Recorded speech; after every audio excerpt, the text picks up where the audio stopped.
জয় শ্রীকৃষ্ণ। রাধে রাধে।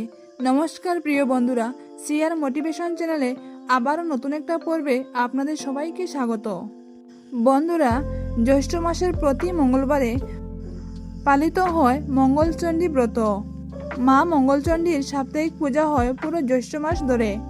পরিবারের মহিলারাই এই ব্রত পালন করেন, তবে পুরুষেরাও এই ব্রত রাখে এবং উপোস করে এবং পুজো করেন। জ্যৈষ্ঠ মাসে জয় মঙ্গলচণ্ডী ব্রত বা জয় মঙ্গলবারের ব্রত মূলত মা দুর্গারই পূজা। মঙ্গল অর্থে শুভ এবং চণ্ডী অর্থে দেবী দুর্গা। আসুন বন্ধুরা, জেনে নেই জ্যৈষ্ঠ মাসে জয় মঙ্গলচণ্ডী ব্রতের ব্রতকথা। কৈলাসে বসে একদিন ভগবতী বললেন, পদ্মা, মর্তলোকে আমার পূজা প্রচার করতে হবে। পদ্মা বললেন, মা, কি করে হবে? ভগবতী বললেন, আমি মরতে গিয়ে বুড়ি বামিনীর বেশে পূজা প্রচার করব। যেমন বলা অমনি ভগবতী কৈলাস থেকে মরতে এসে ধনপতি বেনের বাড়িতে গিয়ে ভিক্ষে চাইলেন। বর দুপুরবেলা রোদ যা যা করছে, বামিনী ভিক্ষা নিতে এসেছে। বেনে বউ তাড়াতাড়ি ভিক্ষে দিতে গেল। বামিনী বুড়ি বললেন, মা, তোমার কয় ছেলে কয় মেয়ে? বেনে বউ বলল, আমার 7 মেয়ে, ছেলে হয়নি। যেই সেই কথা শোনা অমনি বুড়ি বললেন, কন্যা আটকুড়ির মুখ দেখতে আছে, কিন্তু পুত্র আটকুড়ির মুখ দেখতে নাই। আমি ভিক্ষা নেব না। এই না বলে বুড়ি লাঠি টকটকিয়ে চলে গেল। আর কিছু দূরে গিয়ে একটা বটগাছের তলায় বসলো। এইদিকে বেনে বউ সেই কথা শুনে আছাড় গিয়ে পড়ল আর কাঁদতে লাগলো। সেই কান্না শুনে 7 মেয়ে, বেনে, দাস দাসী সকলে ছুটে আসলো এবং জিজ্ঞাসা করলো। তখন বেনে বউ বুড়ির সব কথা বলল। বেনে তখন বুড়িকে খুঁজতে বের হলো। এদিক ওদিক খুঁজতে খুঁজতে বেনে দেখলো বটগাছের নিচে বুড়ি ঠেস দিয়ে বসে আছে। বেনে অমনি বুড়ির পা দুটি জড়িয়ে ধরে বললে, মা, তুমি আমার বউয়ের হাত থেকে ভিক্ষা না নিয়ে চলে এসেছ, তা মা, দয়া করে আমার ছেলে হবার উপায় বলে দাও। বুড়ি বললেন, আমি বুড়ি মানুষ, কি উপায় বলবো বল? তবে এই ফুলটি নিয়ে যা, ঋতু স্নানের দিন তোর বউকে এটি ধুয়ে জল খেতে বলিস, তবে তোর ছেলে হবে। বেনে তখন ফুলটি নিয়ে বাড়ি গিয়ে তার বউকে দিয়ে সব কিছু বলল। দেখতে দেখতে বউ ঋতু স্নান করলো। তারপর মা দুর্গাকে স্মরণ করে ফুলটি ধুয়ে জল খেলো। বেনে বউ পুয়াতি হলো। 9 মাসে গোটা করে বেনে সাধ দিল। বুড়ো বয়সে ছেলে হয়েছে বলে বেনের কি আহ্লাদ। 10 মাস 10 দিনে বেতা উঠল। ছেলে আর কিছুতেই হয় না। চারিদিকে লোকজন ছুটাছুটি করছে, পাড়ার বউরা বলাবলি করছে, বুড়ো বয়সে পোয়াতি হয়েছে, কতই না কষ্ট পাচ্ছে। এইদিকে ভগবতী বুড়ির বেশ ধারণ করে বেনের বাড়ির খিড়কির সামনে এসে দাঁড়িয়ে দেখলেন বেনের বাড়িতে কত লোক যাতায়াত করছে, কত জনে কত কথা বলছে। তিনি একজনকে জিজ্ঞাসা করলেন, হে মা, এখানে এত গোলমাল কিসের? একজন বললে, তুমি বুঝি কিছু জানো না? বুড়ো বয়সে বেনে বউয়ের পেট হয়েছে আর 4 দিন, ব্যথা পাচ্ছে, তবুও ছেলে হচ্ছে না। বুড়ি বলল, আমি একবার দেখতে পারি? সে বলল, কেন পারবে না, তুমি ভিতরে যাও। বুড়ি বরাবর আতুর ঘরে গিয়ে লোকজনকে বললেন, তোমরা বাছা ঘর থেকে বেরিয়ে যাও, আমি পোয়াতিকে একবার দেখি। তখন সকলে ঘরের বাইরে গেল। ভগবতী অমনি পেটে পদ্মহস্ত বুলিয়ে দিলেন। দেবা মাত্র তার ছেলের জন্ম হয়ে গেল। যাবার সময় বেনে বউকে বলে গেলেন, এর নাম জয়দেব রেখো। এই বলে তিনি চলে গেলেন। আবার কিছুকাল পরে ভগবতী কৈলাস থেকে মরতে এলেন বুড়ি বামনির বেশ ধরে।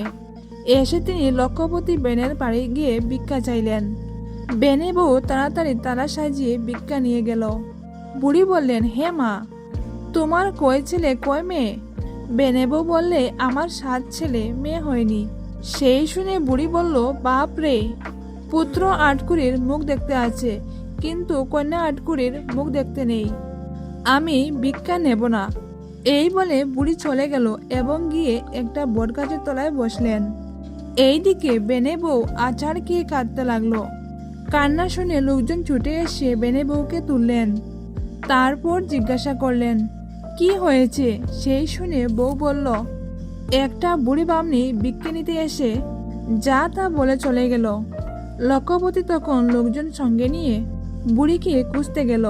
খুঁজতে খুঁজতে দেখলো সেই বুড়ি বটগাছে ঠেস দিয়ে ঝিমুচ্ছে। তখন সে বুড়ির পা ধরে সব কথা বললে বুড়ি শুনে ঝুড়ি থেকে একটা ফুল নিয়ে তার হাতে দিয়ে বলল, এই ফুলটি ধুয়ে ঋতু স্নানের দিন জল খেতে বলো, তারপর মেয়ে হবে। লক্ষ্যপতি বাড়ি গিয়ে ফুলটি বউয়ের হাতে দিয়ে বুড়ির সব কথা বলল। এইদিকে ঋতুস্নানের পরে লক্ষ্যপতির বউ ফুল ধুয়ে জলকে পোয়াতি হলো। যেমনি দেখতে দেখতে 9 মাস হলো, অমনি গোটা করে বউয়ের সাধ দেওয়া হলো। তারপর 10 মাস 10 দিনে বউয়ের প্রসব ব্যথা উঠল। কষ্ট পেতে লাগলো সে। কত দায়ী এলো, কত কবিরাজ এলো, কিন্তু কিছুতেও কিছু কেউ করতে পারে না। এদিকে ভগবতী মরতে এলেন। তিনি লক্ষ্যপতি বেনের খিড়কির ধারে গিয়ে বললেন, বাচ্চা তোমরা এখানে কোথায় গিয়েছিলে? তারা বলল, লক্ষ্যপতি বউয়ের প্রসব ব্যথা উঠেছে, তাই আমরা দেখতে গিয়েছিলাম। বুড়ি বললেন, হে বাচ্চা, আমি কি একটু দেখতে পারি?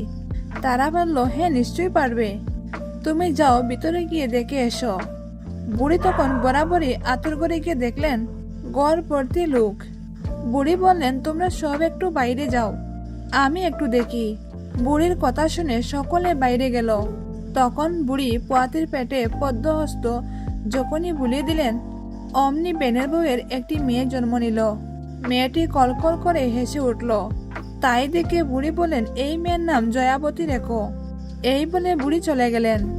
দেখতে দেখতে দিনের পর দিন, মাসের পর মাস, বছরের পর বছর, 7 বছরের হলো জয়াবতী।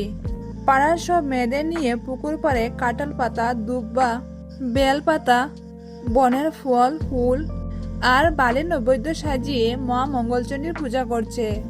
সেই সময় জয়দেবের একটা পায়রা উড়ে গিয়ে জয়াবতীর কোলে বসলো। আর জয়দেবও ছুটে এসে জয়াবতীকে বললেন, পায়রাটা আমাকে দাও। অমনি জয়াবতী বলে উঠল, বা আমার কোলে উড়ে এসে বসলো, আমি তোমায় কেন দেব? জয়দেবও ছাড়বার পাত্র নয়। শেষে অনেক তর্ক বিতর্ক করে পায়রা নিয়ে জিজ্ঞাসা করলো, এ তোমরা কি করছো? জয়াবতী বলল, মা মঙ্গলচণ্ডীর পূজা করছি। জয়দেব বলল, এই পূজা করলে কি হয়?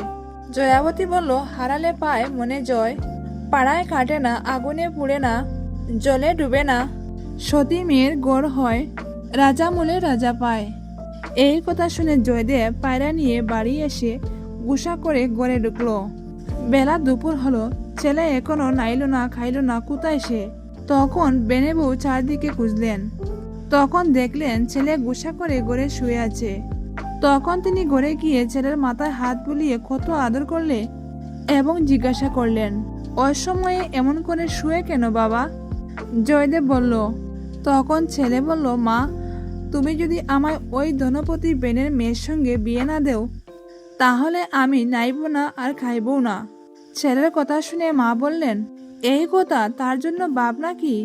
তুই উঠ, নে নে খেয়ে নে, আমি তোর বাপকে বলে সব ঠিক করছি। লক্ষ্যপতি তখন বিয়ের সব ব্যবস্থা করলেন। জয়াবতীর বাপও রাজি হলো। ধনপতি মেয়েকে আশীর্বাদ করতে গেল। আর কুলপুরোহিত দিয়ে জ্যৈষ্ঠ মাসের মঙ্গলবারে বিয়ের দিন স্থির হলো।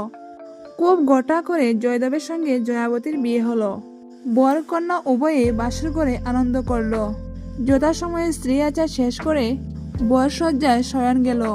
জয়াবতী চঞ্চলা চোখে ঘুম নেই, তাই দিকে জয়দেব নিদ্রাণ পান করে শয্যায় পড়ে রইল। জয়াবতী পতিকে নিদ্রিত মনে করে ধীরে ধীরে শয্যা থেকে উঠে বসলো।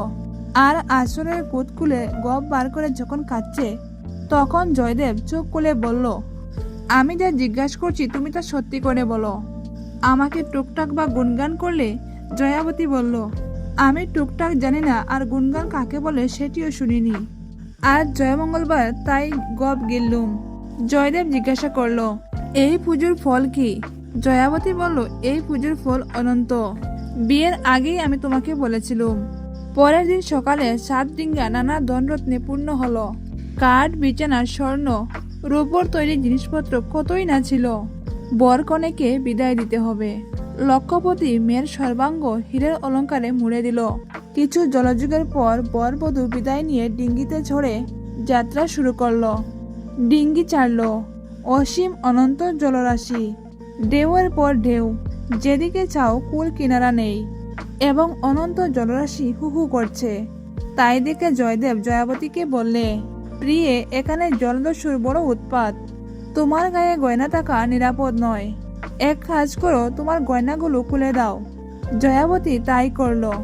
জয়দেব একটা রূপোর বাটায় ভরে মাছ নদীতে তা ফেলে দিল।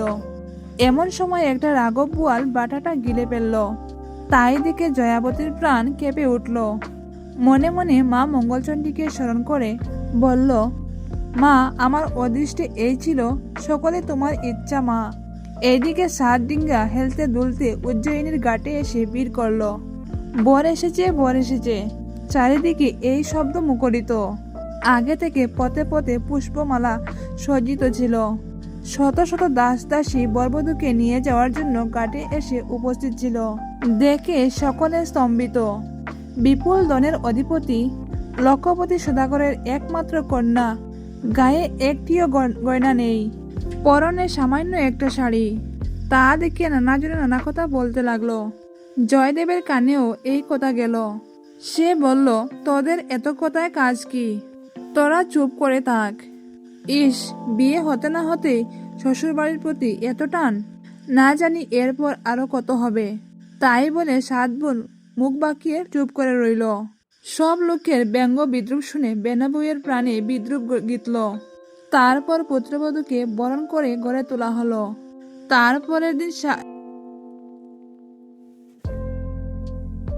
তারপরের দিন ছিল বৌভাত। আশেপাশের অনেক গ্রামের লোক নিমন্ত্রিত ছিল। ছেলেদের মাছের ফরমাস দেওয়া হলো। সকলেই কালি হাতে ফিরে এলো। বেনে এর কারণ জিজ্ঞাসা করলো। তারা বলল, হুজুর, আমরা যেখানে যত জলাশয় ছিল সবকিছু তন্ন তন্ন করে খুঁজেছি, তন্ন তন্ন করে জাল ফেলেছি, কিন্তু একটিও আঁশ পাওয়া গেল না। সেই কথা শুনে জয়াবতী ননদদের দিয়ে ডেকে পাঠালো সাগরে জাল ফেলতে, এবং সেই কথা মতো জেলেরা সাগরে গিয়ে জাল ফেলতে 7 হাত লম্বা সেই রাঘব বোয়ালটি জালে আটকে গেল। জেলেরা সেই মাছ এনে দিল। সকলের আনন্দের সীমা ছিল না। দাসীরা মাছ কুড়তে গেল, কিন্তু মাছের গায়ে বটি বিঁধল না। তখন জয়াবতী তার ননদদের জানালো, মাকে বলো কাপড়ের একটা কান্ডার করে দিক, আমি তার মধ্যে বসে মাছ কুটে দেব। বেনে বউয়ের কথা কানে যেতে সে হেসে বলল, পাগল মেয়ে, ও কি এত বড় রাঘব বোয়াল করতে পারবে? জয়াবতী তখন বারবার বলতে লাগলো, কাপড়ের কান্ডার হলেই সে মাছ কুটে দেবে। জয়াবতী তার মধ্যেই প্রবেশ করলো। তার জন্য কাপড়ের কান্ডার তৈরি করা হলো। মনে মনে সে মা মঙ্গলচণ্ডীর পাদপদ্ম স্মরণ করে মাথায় যে কাজল ছিল তা দিয়ে মাছের মাথায় টেকালো। অমনি মাছ খণ্ড খণ্ড হয়ে রূপোর বাটা বেরিয়ে পড়ল। জয়াবতী তখন বাটা খুলে গয়নাগুলি গায়ে নিয়ে বাইরে বেরিয়ে এলো। সকলে খুব অবাক হলো এবং স্তম্ভিত হলো। কাঠের পুতুলের মতো দাঁড়িয়ে রইল। কারো মুখে কোনো কথা নেই। সকলে মনে করলো জয়াবতী মানবী নয়, মানবী রূপী স্বর্গের দেবী। কিছুক্ষণ পর আনন্দে সকলে বলল, জয়াবতী যখন অন্যের অসাধ্য মাছ কেটে পেরেছে, তখন ওকেই রান্না করতে হবে, না হলে আমরা কেউ খাবো না। তাই শুনে আর দেখে বেনে বউ বলল, ও মা, সে কি কথা? আমার অতটুকু ছোট বৌমা, সে কি করে রাঁধবে? জয়াবতী শুনে শাশুড়িকে জানালো, আমি রাঁধবো, কেউ আপত্তি যেন না করে। অমনি রান্নাঘর পরিষ্কার করা হলো। নতুন উনান তৈরি হলো। সমস্ত আয়োজন ঠিক করে জয়াবতী রন্ধনগৃহে প্রবেশ করে মা মঙ্গলচণ্ডীকে স্মরণ করল। জয় মা মঙ্গলচণ্ডী, তোমার পাদপদ্মই আমার ভরসা। মনে মনে এই বলে সে রান্না শুরু করলো। রান্নার সুরভিত গন্ধে চারিদিকে আমোদিত। তাই দেখে সকলে বলে উঠল, নববধূ পরিবেশন না করলে আমরা আহারই করব না। তারপর তাই হলো। হাজার হাজার লোক লাইন দিয়ে বসে পড়ল। আর জয়াবতী মা মঙ্গলচণ্ডীকে স্মরণ করে পরিবেশন করতে লাগলো। সকলেই খেয়ে তৃপ্তি লাভ করলো। সকলে বলল, এমন খাওয়া তারা জীবনে খায়নি।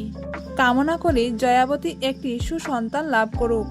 তার অন্নপ্রাশনে আমরা এমনি করে সকলে খাবো।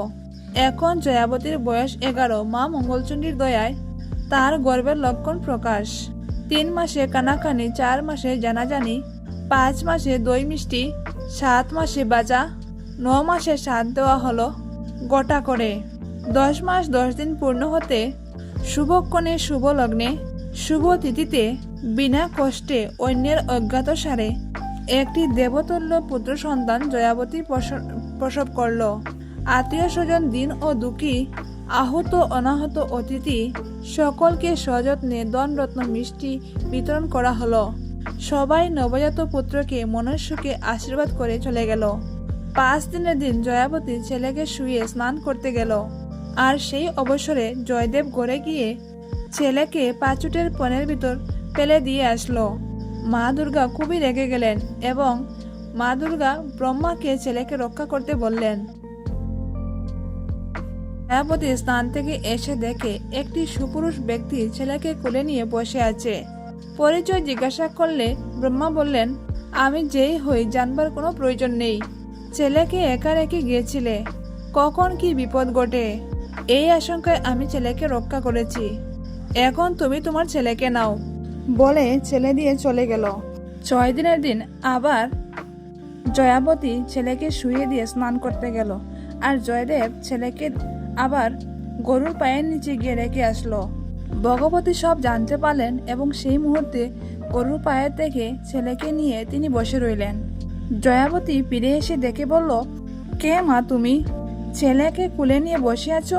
ভগবতী বললেন, তুমি ছেলেকে একা রেখে চলে গেলে, তাই বিপদের আশঙ্কায় আমি ছেলেকে নিয়ে বসে আছি। তোমার ছেলেকে তুমি নাও বলে ছেলেকে দিয়ে তিনি চলে গেলেন। আজ আর দিন, তাই ছেলের কল্যাণে 8 কৌড়ে হবে। আর জয়াবতী তেল মেখে স্নান করতে গেল। আর জয়দেবও ছেলেকে নিয়ে হাতির পায়ের তলায় রেখে আসলো। এদিকে মা ভগবতী সব জেনে হাতিকে বলে পাঠালেন যে সুর দিয়ে পিঠে করে ছেলেকে রক্ষা করতে। জয়াবতী স্নান শেষ করে এসে দেখলেন ছেলে হাতির পিঠে খেলা করছে। তাই দিকে জয়াবতী জিজ্ঞাসা করলেন, কে তুমি? হাতি রূপে আমার ছেলেকে রক্ষা করছো? হাতি বলল, তোমার ছেলে একা ছিল তাই ওকে রক্ষা করছি। এখন তুমি তোমার ছেলেকে নাও। এই বলে ছেলেকে দিয়ে হাতি বনের দিকে চলে গেল। আজ 9 দিন ছেলেকে শুয়ে জয়াবতী স্নান করতে গেল। আর জয়দেব ছেলেকে নিয়ে গিয়ে অশ্বিনীর পদতলে রেখে আসলো।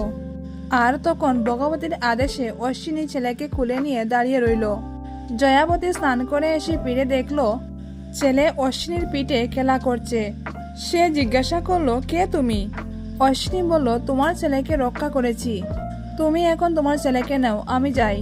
জয়াবতী তখন ছেলেকে কোলে নিল আর অশ্বিনীও চলে গেল। ছেলের 1 মাস পূর্ণ হলো। আজ ষষ্ঠী পূজা। জয়াবতী ছেলেকে তেল হলুদ মাখিয়ে স্নান করিয়ে শুইয়ে রেখে নিজে স্নান করতে গেল। জয়দেব ছেলেকে নিয়ে পুকুরের পাখে পুঁতে দিয়ে আসলো।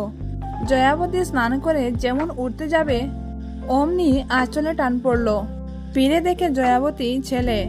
অমনি সে তার ছেলেকে কোলে নিল। যথারীতি ষষ্ঠী পূজা সমাপ্ত হলো। আজ 6 মাস ছেলের অন্নপ্রাশন। গোটার আর শেষ নেই। 7 গায়ে লোক নিমন্ত্রিত হলো। সবাই এসে বেনে বাড়িতে হাজির হয়েছে। জয়াবতী ছেলেকে শুয়ে স্নান করতে গেল আর জয়দেব ঘরে ঢুকে ছেলেকে 7 টুকরো করে কেটে তাড়াতাড়ি সে ঘর থেকে বেরিয়ে গেল।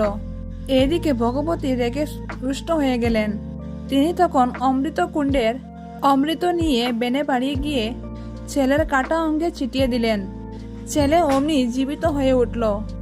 আর ভগবতী ছেলেকে কোলে নিয়ে বসে রইলেন। জয়াবতী স্নান করে এসে ভগবতীকে দেখে জিজ্ঞাসা করলেন, তুমি কে মা? ভগবতী বললেন, আমি যেই হই তোমার ছেলে নাও। এই বলে জয়াবতীর কোলে ছেলে দিয়ে চলে গেলেন। জয়দেব ঘরে এসে বললেন, জয়াবতী, তোমার ব্রতের সবগুলি তো ঠিক হলো, কিন্তু একটি তো হলো না। জয়াবতী বলল, সময় হলেই হবে। কিছুদিন বাদে সেই দেশের রাজা মরে গেল। রাজা শ্বেতহস্তি রাজা খুঁজতে বের হলো। বেরিয়ে জয়দেবকে দেখতে পেয়ে সুরে করে পিঠে নিয়ে সিংহাসনে বসিয়ে দিল। জয়দেব রাজা হলো আর জয়াবতী রানী হলো। তারপর সুখে স্বাচ্ছন্দ্যে ঘর সংসার করতে লাগলো। আর মা মঙ্গলচণ্ডীর পূজা চারিদিকে প্রচার হলো। কিছুদিন রাজ্য করবার পর ছেলে মেয়েকে বিয়ে দিল। তারপর স্বর্গ থেকে রথ এলো, জয়াবতী এবং জয়দেবকে রথে নিয়ে চলে গেল। সোনার মঙ্গলচণ্ডী রূপার বালা, কেন মা মঙ্গলচণ্ডী এত বেলা? হাসতে হাসতে তেল হলুদ মাখতে, সাদা শাড়ি পরতে, আঘাত কাত করতে, অপদ পদ করতে, চোরের বন্ধন কুচাতে, অবিবাহিতের বিয়ে দিতে, নির্ধনীকে দন দিতে, আকতির কুদ দিতে, কানাকে চুক্ক দিতে, অন্ধের নাবি দিতে, অরাজকে রাজ্য দিতে। তাই হলো এত বেলা। এই মন্ত্র 3 বার বলে প্রণাম করে তারপরে গপ খেতে হয়। অতঃপর জয় মঙ্গলচণ্ডীর ব্রতকথা এখানেই শেষ।